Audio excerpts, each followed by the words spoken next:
श्रीकांत शिंदेंच्या बालेकिल्ल्यात ठाकरेंच्या सेनेचा विजय झालाय। खोणी ग्रामपंचायतीत ठाकरेंच्या ज्योती जाधवांची सरपंचपदी बिनविरोध निवड झाली। उद्धव ठाकरेंकडून फोनवरून ज्योती जाधवांना शुभेच्छा देण्यात आल्या।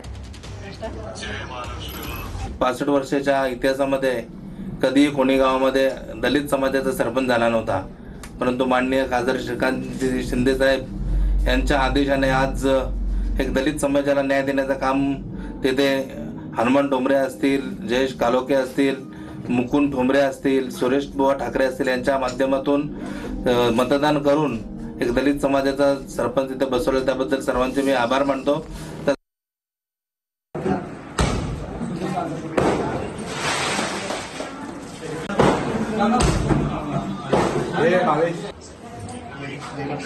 साहेब जय भीम महाराष्ट्र। जय महाराष्ट्र। सुरुवात चांगली केली तुम्ही। हो धन्यवाद साहेब। आणि आता सुरुवात चांगली झाली का पुढे पुढे चांगली होणार आपली। हो हो तर सगळ्या शिवसैनिकांना अभिनंदन, सकाळी धन्यवाद द्या।